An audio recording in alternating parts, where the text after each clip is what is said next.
Hello dear students. So today's topic is importance of microeconomics. In the previous PPT we had studied features of microeconomics. There are going to be a few points which will be repeating here. So I would not explain that in detail, but definitely I'll make you remember what are those points. Let's begin with the first point. The first point is price determination. This was previously discussed in features of microeconomics. What did we discuss back then? Microeconomics explains how the prices of goods and services are determined. How are they determined? By market forces. What do we mean by market forces? Demand and supply. So demand and supply helps in determining the prices of goods and services.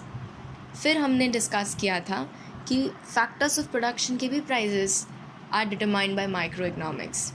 So let's recollect what were the factors of production that we had discussed previously. 4 factors: land, labor, capital and entrepreneur. इन सब के लिए कुछ ना कुछ price देना होगा. Land के लिए हम रेंट देते हैं, कैपिटल के लिए हम इंटरेस्ट देते हैं, entrepreneur प्रॉफिट देखता है. Are you understanding? So these are the prices that are determined by microeconomics. Second point is free market economy. अब फ्री मार्केट इकॉनमी एक टर्म है, इसको ध्यान से समझो. इसका मतलब क्या है? एक ऐसी इकॉनमी जहाँ पे इकोनॉमिक डिसीशंस एक इंडिविजुअल लेवल पे लिए जाते हैं. मतलब मुझे आज क्या प्रोड्यूस करना है, मेरी क्या ज़रूरत है, मैं कैसे उसको प्रोड्यूस करूँ, ये सब एक इंडिविजुअल लेवल पे होता है. जहाँ पे भी गवर्नमेंट इंटरवेंशन नहीं होता वो फ्री मार्केट इकॉनमी होती है. क्यों फ्री? क्योंकि गवर्नमेंट कंट्रोल नहीं कर रहा है. कौन कंट्रोल कर रहा है? इंडिविजुअल्स कंट्रोल कर रहे हैं. कौन से लेवल पे देख रहे हैं हम? माइक्रो लेवल पे.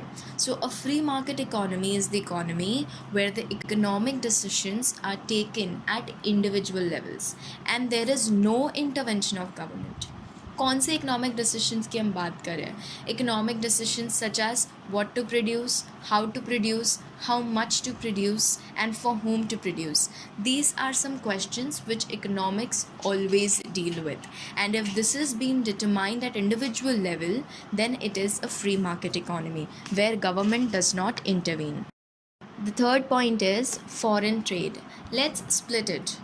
Trade means buying and selling. Foreign means when we are buying and selling goods outside the boundaries of our country. ठीक है? तो अब इन दोनों के लिए एक एक टर्म है.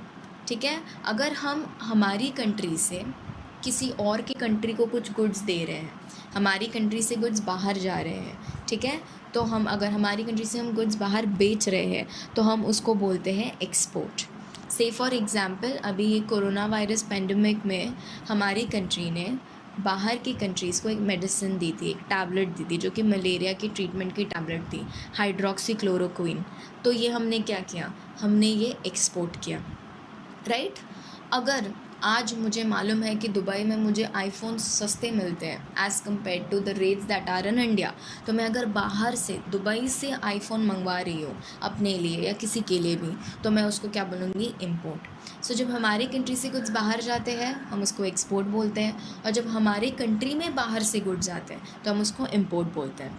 अब ये तो फ्री में आएंगे जाएंगे नहीं, डेफिनेटली इसके पीछे कोई ना कोई ड्यूटी तो पे करनी होगी हमें. उसको हम टैरिफ बोलते हैं. टैरिफ क्या होता है? अ टैक्स और a duty paid on a particular class of imports और एक्सपोर्ट्स. तो ये टैरिफ अगर हमारी कमोडिटी पे कुछ इफ़ेक्ट करता है एट एन पर्टिकुलर कमोडिटी, मतलब एक ही कमोडिटी पे अगर हम इसका असर देख रहे हैं तो हम क्या कर रहे हैं? हम माइक्रो लेवल पे इसकी पढ़ाई कर रहे हैं या इसकी स्टडी कर रहे हैं. तो micro economics basically helps in finding out the effect of tariff on a particular commodity. समझ में आ रहा है? देखो डेफिनेटली क्वेश्चन ऐसा बनता है कि फॉरेन ट्रेड हो रहा है तो माइक्रो इकोनॉमिक्स का क्या काम है?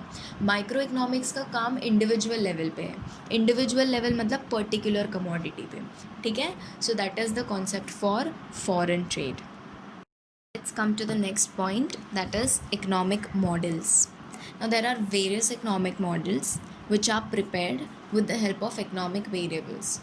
अगर मैं एग्जाम्पल के तौर पे ले लूँ तो डिमांड एंड सप्लाई कर्व, ये सब भी इकोनॉमिक मॉडल्स हैं. प्रोडक्शन पॉसिबिलिटी फ्रंटियर या प्रोडक्शन पॉसिबिलिटी कर्व, ये सब भी इकोनॉमिक मॉडल्स हैं. तो there are different economic variables, जैसे कि आउटपुट हो गया, इनपुट हो गया, डिमांड हो गया, सप्लाई हो गया. इन सब वेरिएबल्स की हेल्प लेकर हम इकोनॉमिक मॉडल तैयार करते हैं.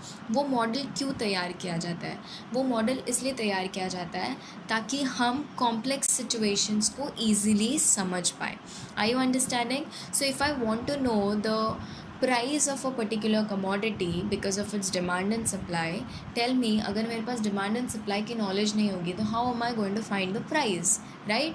सो माइक्रो इकोनॉमिक्स क्या करता है? Micro economics helps in analyzing these economic models so that हम एकदम कॉम्प्लिकेटेड सिचुएशंस में भी इन मॉडल्स को यूज़ करके कुछ सोल्यूशन निकाल सकें. I had mentioned about production possibility frontier. What is it? Basically it's a curve represented on a graph. ठीक है, अगर आज मुझे 2 गुड्स प्रोड्यूस करने हैं और मेरे पास लिमिटेड अमाउंट ऑफ रिसोर्सेस है, तो मैं कैसे इन रिसोर्सेस को दिमाग लगा के यूज़ करूँ कि दोनों के दोनों गुड्स भी प्रोड्यूस हो और एट द सेम टाइम मेरे को दोनों के दोनों कॉस्ट इफ़ेक्टिव हो. Are you understanding? तो ये ग्राफ मुझे हेल्प करेगा to find out the best way of utilizing the resources in order to produce both these goods. So that was just a just of PPT which we will cover later. The next point is business decisions. Now, look from a perspective of a businessman. Consider yourself that you are doing a business. Now, what are the important decisions that you have to take in your business? जब हम एक business कर रहे हैं तो हमारे लिए क्या क्या इंपॉर्टेंट डिसीशंस हो जाते हैं? सबसे पहले तो मेरा जो बिज़नेस में जो भी प्रोडक्ट्स बनने वाले होंगे उनका कॉस्ट कितना रहेगा, मतलब मुझे कितना कॉस्ट लगेगा उन सब गुड्स को प्रोड्यूस करने के लिए. ठीक है, वो सबसे इम्पॉर्टेंट डिसीशन है. मैं क्या प्राइस पे उस गुड्स को मार्केट में बेचूंगी, ये सबसे बड़ा डिसीजन हो गया. मैं कैसे मेरा आउटपुट ज़्यादा से ज़्यादा प्रोड्यूस करूँ, ये एक और डिसीजन हो गया. या मैं कैसे ज़्यादा से ज़्यादा प्रॉफिट कमा सकूँ, ये भी मेरा एक डिसीजन हो गया. तो माइक्रो इकोनॉमिक्स क्या करता है?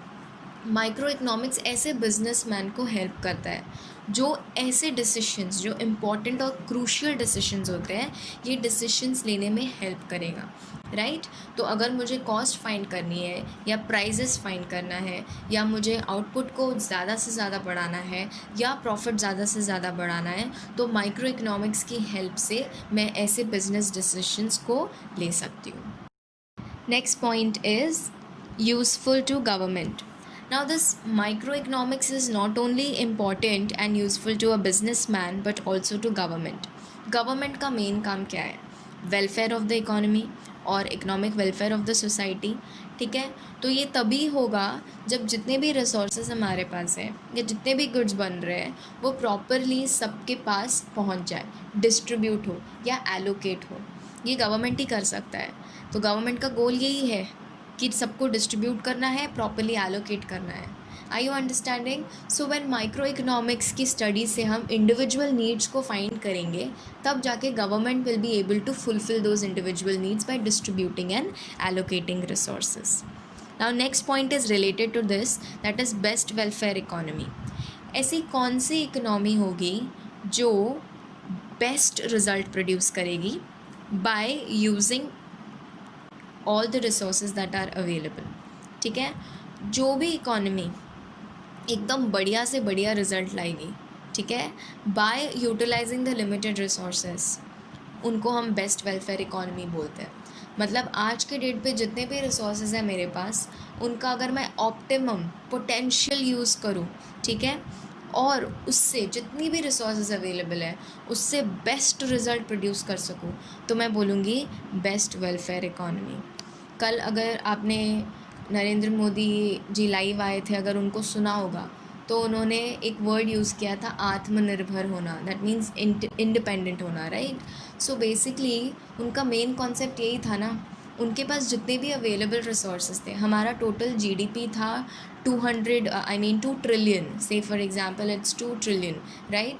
उसका 10% नरेंद्र मोदी जी ने सभी विभागों में डिस्ट्रीब्यूट करने का सोचा है। तो हमारे पास रिसोर्सेज लिमिटेड है, पैसे अनलिमिटेड नहीं है हमारे पास, लिमिटेड ही है, लेकिन बराबर टाइम पे उनको डिस्ट्रीब्यूट कर रहे हैं। Are you understanding? So this is the role of government. So कोई भी इकोनॉमी अगर जितने भी अवेलेबल रिसोर्सेज हैं उनसे मैक्सिमम रिजल्ट्स अगर निकालने की कोशिश करती है तो वो बेस्ट वेलफेयर इकोनॉमी कहलाया जाता है, right? So with this we have covered all the 7 points of importance of microeconomics.